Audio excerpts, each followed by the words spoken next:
The Indian Youth Congress has called a protest outside their headquarters in the national capital over the suicide of 26 years old techie in the state of Kerala who has accused a RSS worker in his suicide note. I am joined by Akshay Lakra, Delhi Youth Congress chief, who's also here in the protest. So what are your main demands? I think it's the right time that an order like Sardar Vallabhbhai Patel issued right after the independence should be issued right now, because RSS is proving again to be an anti-India organization and disturbing the social fabric and the unity of India. Like in a family where two generations sacrificed their life to be part of RSS, gave their services to the organization, and they faced sexual assault and harassment over there, and the techie had no other choice than to commit a suicide in Kerala.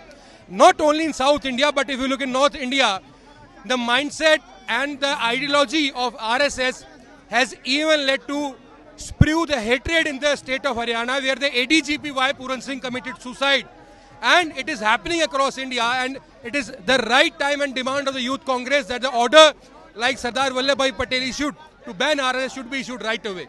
So the local unit in Kerala is saying that these news which is spread about the RSS worker who's being accused for the suicide of the 26-year-old techie, an act of maligning the RSS image. I am shocked that the FIR has not yet been launched against those culprits named in the suicide note of the Kerala case.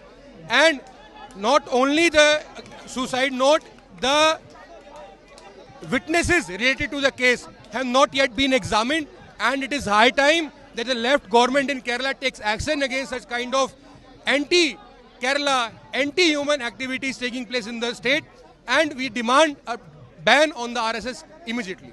I'll show you the visuals of Indian Youth Congress office here in the national capital, where you can see that IYC workers are here trying to climb on the barricades. On the other hand, I'll also show you the heavy deployment of Delhi police as well as paramilitary forces have been done here to stop IYC workers from marching here towards the other side of the road. And clearly here the Congress is demanding ban on RSS, and the politics is boiling in Kerala as well as here in the national capital, where Congress is targeting RSS BJP over this issue, where a 26-year-old techie has taken his own life, and later a suicide note came where he has accused a RSS worker for sexual abuse while in his childhood. And later on this issue we have also seen that CPIM and youth wing are also targeting the BJP and RSS, and politics is igniting on this issue. With cameraman Ashwini Helen and Mulbali, Delhi.